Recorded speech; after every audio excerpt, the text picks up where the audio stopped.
Le serpent ne peut pas supporter le feu. Voilà pourquoi lorsque vous voyez le diable attaquer votre famille ou votre foyer, sachez que c'est parce qu'il y a le feu. Le serpent ne se manifeste pas si la famille n'est pas prometteuse. Quand le serpent se manifeste, c'est parce que cette famille, je dis ta famille, elle est prometteuse. Ça tombe sur toi au nom de Jésus. J'aime la foi que je rencontre ce soir. Si le serpent sort, c'est parce qu'il y a le feu. Si ton couple est acculé, arrête de te plaindre. C'est parce qu'il y a le feu. Si ton couple est secoué, arrête de te plaindre. C'est parce que dans ton couple il y a un Dieu. Et le serpent va se manifester. Tout serpent qui est caché dans ta famille va sortir. Tout serpent qui est caché dans ton foyer va sortir. Que ce soit physique ou spirituel, il doit sortir. La troisième chose, c'est la réaction de l'apôtre. Une merveilleuse réaction. Il était entouré des barbares, mais il n'a appelé personne. Il n'a pas crié la vipère. Il n'a pas dit venez m'aider. Lui-même a regardé le serpent, il a secoué sa main. J'ai dit à une personne, le problème que tu peux vivre dans ton couple, dans ta famille, arrête d'appeler les gens, arrête de te plaindre, arrête de pleurer tous les jours, secoue toi-même la vipère. Tu as la capacité de secouer la vipère. Arrête de te plaindre tout le temps. Vous savez, même le fait de se plaindre tout le temps chez votre pasteur, ça devient une maladie. Ce n'est pas parce que vous avez un pasteur que vous devez aller vous plaindre tout le temps sur votre foyer. C'est une manière de manifester une certaine dépendance. Vous n'avez pas été sauvé pour être dépendant des pasteurs. Donne-moi un amen normal. Tu as été sauvé et tu as même un pasteur pour que tu grandisses et que tu sois indépendant. Tout le temps tu te plains. Mon mari n'est pas ceci. Ma femme n'est pas cela. Ce n'est pas en te plaignant qu'il changera. Ce n'est pas en pleurant que ça changera. Secoue la vipère. Trouve la stratégie adéquate pour secouer la vipère. Tu as un voisin. Je change de stratégie. Parle bien. Tu as un problème avec le voisin? C'est ton ennemi? Tu ne peux pas avoir d'ennemi. Alors dis à un voisin, je secoue la vipère. Dis à un autre voisin, je change de stratégie. Il faut changer de stratégie. Célibataire, sois délivré déjà de l'esprit de plainte. Ne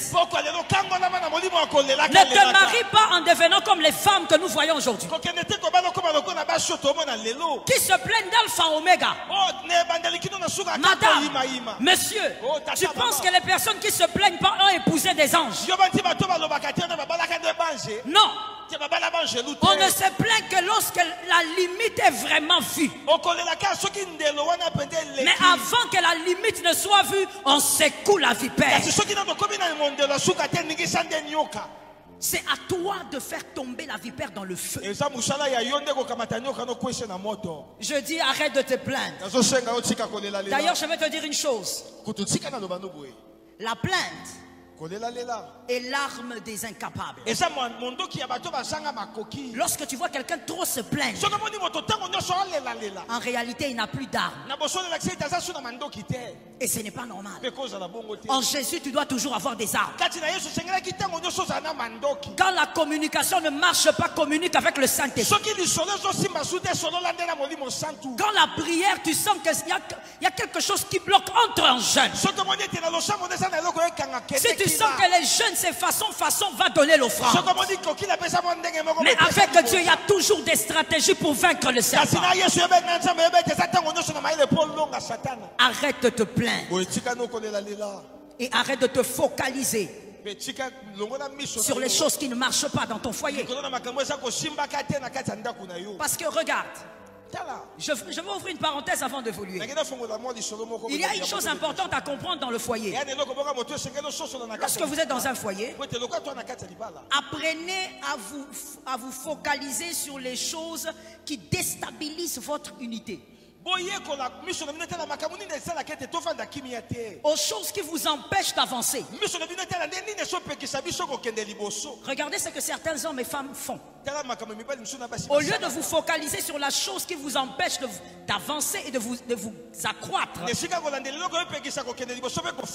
vous êtes focalisé sur les défauts qu'il y a chez l'autre. Focalisé sur les erreurs. Il y a des choses qui changeront. Il y a des choses qui ne changeront pas. Vous êtes appelé à vivre avec. Il y a des choses qui vont diminuer. Certaines ne diminueront pas. On ne perd pas le temps avec ça. Focalisez-vous sur le serpent. Ton mari n'est pas le serpent. Ta femme n'est pas le serpent. Le serpent, c'est le problème qui vous empêche d'avancer. Que l'Éternel t'aide. Même si vous avez été mordu, comme l'apôtre Paul, vous sentez qu'il y a un problème qui vous a déstabilisé. C'est pas encore fini. Il faut secouer. Il faut qu'il tombe dans le feu. Vous n'êtes pas obligé de tout briser à cause du serpent. Que quelqu'un dise à un voisin, secoue. Lorsque le serpent est là, tu dois secouer non seulement parce qu'il doit quitter ton foyer, mais aussi parce qu'il faut refuser que le venin pénètre ton sang. Quand le venin pénètre le sang, ce sont tes enfants. En Christ, le mal que vous ne vainquez pas va se promener. Oui, répétez ça. En Christ, je ne dis pas qu'on est païen. En Christ, le mal que vous ne vainquez pas va se promener en famille. C'est à toi de secouer ça. Que quelqu'un lève la main droite et dise, ça va s'arrêter chez moi. Que quelqu'un d'autre me dise, je suis la personne en question. Ça doit s'arrêter. Ça ne doit pas traverser. Ah, je sens que ça ne peut pas aller. Ça ne peut pas aller au-delà de la limite. La limite, c'est toi. Ça doit s'arrêter chez toi. Que quelqu'un me dise, je suis la limite. Parle-moi avec autorité. Dis-moi, je suis la limite. Moi, je suis la limite. Que ça s'arrête là où tu es. Ça ne peut pas continuer. Ta fille ne doit pas vivre le venin. Ton fils ne doit pas vivre le venin. C'est quel type de vie que tu vas accepter de vivre pour que ton fils ou ta fille vive exactement la même chose? Évite Genèse 27 19. Répète ça. Kima Genèse 25 19. C'est le bon verbe. Hein? Kima. Évite Genèse 27 19. Kima Genèse 25 19. Et tu ne vivras pas Genèse 50 15 à 17. Genèse 50 15 à 19. 15 à 17. 15 à 17. Sorry. Si tu évites de mentir, Isaac, tes fils ne vont pas vivre dans le mensonge même après ta mort. Les fils de Jacob ont menti même devant sa dépouille. Au nom de Jésus, qu'après ta mort, tes enfants fassent des choses glorieuses. Que tes enfants manifestent des choses glorieuses. Où est celui qui a entendu ça? Après ta mort, tes enfants doivent être des signes et des prodiges. Mais d'où ça va commencer? Si tu évites le mensonge, il y a des choses à vaincre dans la vie. Voilà pourquoi dans la vie, il ne faut pas se prendre à la légère. Tu te prends trop à la légère. Arrête de pécher. Non, ça fait quoi? Un peu. Arrête de faire ça. Non, ça fait quoi? Je suis jeune. Tu prends ta vie à la légère. Tu ne sais pas que c'est le venin. Ça va traverser. Arrête de prendre ça à la légère.